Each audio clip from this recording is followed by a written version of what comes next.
عزیزان گرامی، معبودان باطل کو لاچار اور بے بس ثابت کرنے کے لیے حضرت ابراہیم علیہ السلام کو ایک اور موقع ہاتھ آیا، اور وہ تھا قوم کے میلے کا دن۔ قوم نے حضرت ابراہیم علیہ السلام سے کہا کہ آپ بھی میلے میں ہمارے ساتھ چلیے، مگر حضرت ابراہیم علیہ السلام نے قوم کی گمراہی سے اپنی افسردگی اور رنج و ملال کی طرف اشارہ کرتے ہوئے کہا کہ انی سقیم، میں کچھ بیمار ہوں۔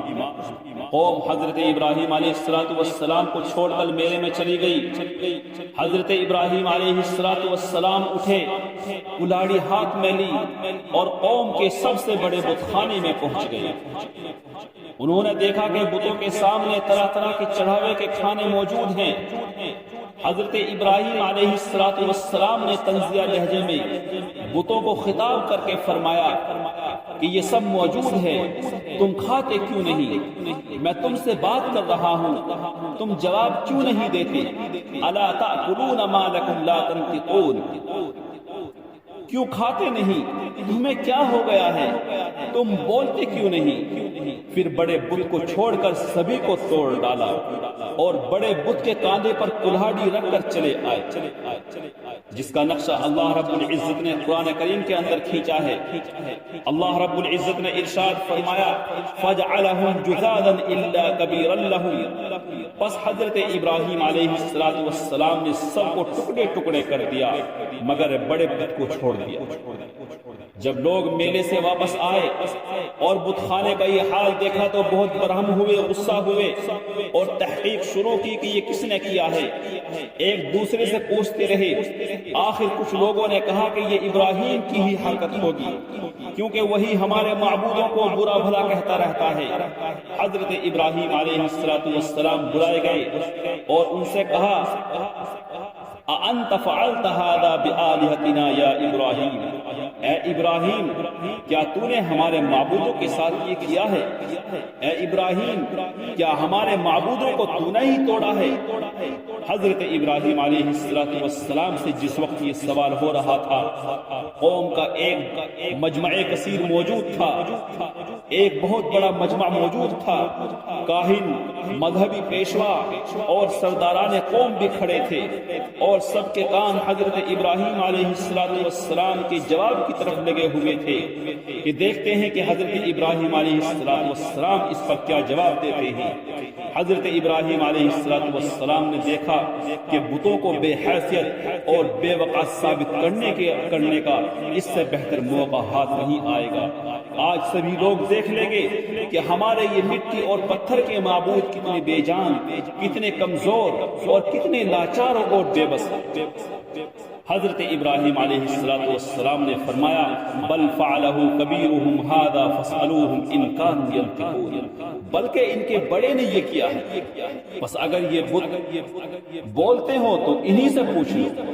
حضرت ابراہیم علیہ السلام کا وار نشانے پر لگ چکا تھا، وہ بتوں سے کیا پوچھتے، بھلا بت بھی بولتے ہیں۔ سب کو شرمسار اور نادم ہونا پڑا۔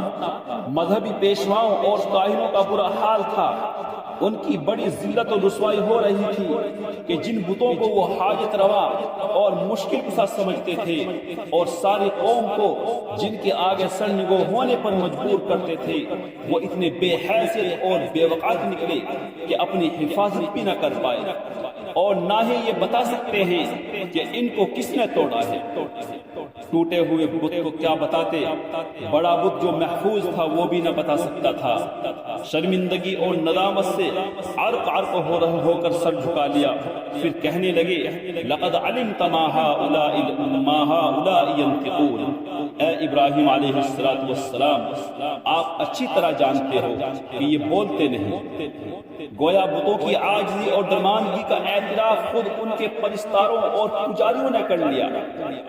حضرت ابراہیم علیہ السلام کی حجت قائم ہو چکی تھی کہ یہ بت جب بولنے تک کی طاقت نہیں رکھتے تو نفع نقصان کی کیا طاقت رکھیں گے۔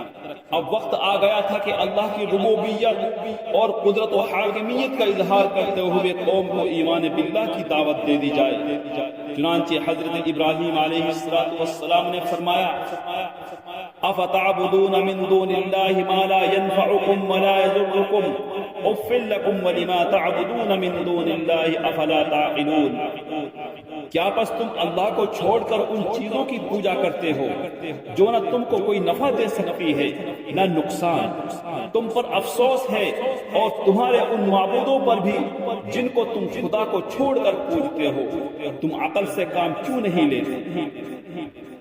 عزیز ساتھیوں، لیکن وہ قوم جو عقل و ہوش کو معبودان باطل کے سامنے رہن رکھ چکی ہو، جو سوچنے سمجھنے کی صلاحیت سے یکسر محروم ہو، جس کے پاس بصارت تو ہو مگر دل بصیرت سے عاری ہو، وہ حضرت ابراہیم علیہ السلام کی اس روشن دلیل کو کیسے قبول کر سکتے تھے؟ چنانچہ سب لوگ اعتراف اور اقرار کرنے کے بجائے حضرت ابراہیم علیہ السلام کے ہی دشمن ہو گئے اور کہنے لگے کہ اگر اپنے دیوتاؤں کو خوش کرنا ہے تو اس مجرم کو سخت سے سخت سزا دو، اسے دہتی ہوئی آگ میں جلا دو تاکہ اس کا وجود ہی ختم ہو جائے اور اس کی دعوت اور تبلیغ کا قصہ ہی تام ہو جائے۔ شدہ یہ بات بادشاہ وقت نمرود تک پہنچ گئی، جو خدائی کا دعوے دار تھا اور ساری رعایا سے اپنی پرستش کراتا تھا، اپنی عبادت کراتا تھا، اپنے سامنے سجدہ کراتا تھا۔ اس نے سوچا کہ اگر یہ شخص اپنی تبلیغ کرتا رہا اور اس کی دعوت اس سرگرمیاں یوں ہی جاری رہی تو میری بادشاہت اور اقتدار، میرا جاہ و جلال اور میری ربوبیت اور خدائی خطرے میں پڑ جائے گی۔ اس نے حکم دیا کہ حضرت ابراہیم علیہ السلام کو ہمارے دربار میں حاضر کرو۔ حضرت ابراہیم علیہ السلام جب نمرود کے دربار میں پہنچے تو اس نے پوچھا کہ تم باپ دادا کے دین کی کیوں مخالفت کرتے ہو اور مجھے اپنا رب کیوں نہیں مانتے؟ حضرت ابراہیم علیہ السلام نے جواب دیا، میں خدا واحد کا پرستار ہوں، میں صرف ایک خدا کو مانتا ہوں، اس کے ساتھ خدائی میں کوئی شریک نہیں ہے، ساری کائنات اور سارا نظام عالم اسی کے قبضے تصرف میں ہے، ساری کائنات اسی کی پیدا کی ہوئی ہے، کوئی انسان یا مٹی اور پتھر کا بت خدا نہیں ہو سکتا ہے، میں سیدھی راہ پر ہوں، تم لوگ غلط راہ پر ہو، میں صحیح راہ کو چھوڑ کر باپ دادا کا خود ساختہ دین نہیں اختیار کر سکتا۔ نمرود نے کہا کہ اے ابراہیم علیہ السلام، کیا تیرے خدا میں کوئی ایسی قدرت ہے جو مجھ میں نہیں ہے؟ حضرت ابراہیم علیہ السلام نے فرمایا، میرا رب وہ ہے جس کے قبضے قدرت میں موت و حیات ہے، وہی موت دیتا ہے، وہی زندگی دیتا ہے، وہی مارتا ہے، وہی جلاتا ہے۔ موت و حیات کے مفہوم سے نا آشنا اور نابلد نمرود کہنے لگا کہ زندگی اور موت تو میرے اختیار میں بھی ہے۔ اس کے بعد دو قیدیوں کو بلایا، ان میں سے ایک بے قصور تھا، اس کے متعلق جلاد کو حکم دیا کہ اس کی گردن اڑا دو۔ جلاد نے حکم کی تعمیل کی، بے قصور قتل کر دیا گیا، اور دوسرے شخص کے متعلق جو واجب القتل تھا، مجرم تھا، اس کے متعلق حکم دیا کہ اسے آزاد کر دیا جائے۔ اس کے بعد حضرت ابراہیم علیہ السلام کی طرف متوجہ ہو کر کہنے لگا کہ دیکھو، میں بھی تو زندگی اور موت دیتا ہوں، میں بھی زندگی اور موت کا مالک ہوں۔ حضرت ابراہیم علیہ السلام سمجھ گئے کہ اس سے بات کرنا بیکار ہے، یہ موت و حیات کا مطلب ہی نہیں سمجھتا۔ بے قصور کو مار ڈالنے اور مجرم کی جان بخش دینے کا نام موت و حیات عطا کرنا نہیں ہے، بلکہ موت و حیات کا مالک ہونے کا نام موت اور حیات عطا کرنا ہے، جس کے قبضے قدرت میں ہست کو نیست کرنا اور نیست کو ہست کرنا ہو، وہی موت اور حیات کا مالک ہے، وہی زندگی اور موت کا مالک ہے۔ نمرود یا تو بات کو سمجھتا نہیں یا قوم کو مغالطے میں ڈالنا چاہتا ہے، دھوکے میں ڈالنا چاہتا ہے۔ حضرت ابراہیم علیہ السلام نے سوچا کہ اس کے سامنے کوئی ایسی دلیل لانی چاہیے جس سے آسانی سے زیر ہو جائے اور کوئی جواب نہ بن پڑے۔ حضرت ابراہیم علیہ السلام نے فرمایا، فَإِنَّ اللَّهَ يَأْتِي بِالشَّمْسِ مِنَ الْمَشْرِقِ فَأَتْرِهَا مِنَ الْمَغْرِبِ فَبُهِتَ الَّذِي كَفَرَ۔ بس میرا اللہ تو سورج کو مشرق سے نکالتا ہے تو اسے مغرب سے نکال کر دکھا، بس وہ کافی مبہوت ہو کر رہ گیا، پریشان ہو گیا، لاجواب ہو گیا۔ حقیقت یہ ہے کہ حضرت ابراہیم علیہ السلام کے دلائل و براہین کا کسی کے پاس کوئی جواب نہیں تھا، مگر اس کے باوجود وہ لوگ راہ مستقیم پر گامزن نہ ہوئے، بلکہ سب نے مل کر حضرت ابراہیم علیہ السلام کے لیے ایک سزا تجویز کی، اور وہ تھی آگ میں زندہ جلا دینے کی سزا۔ چنانچہ ایک مخصوص مقام پر کئی روز تک مسلسل آگ دہکائی گئی۔ اس کے بعد ان لوگوں نے حضرت ابراہیم علیہ السلام کو دہتے ہوئے انگاروں میں پھینک دیا۔ نمرود اور ساری قوم مطمئن تھی، نمرود اور اس کی قوم خوش ہو رہی تھی کہ اب ابراہیم بچ کر نہیں جا سکتا ہے، اب وہ ہلاک ہو جائے گا، ختم ہو جائے گا، مگر جسے اللہ رکھے اسے کون چکھے۔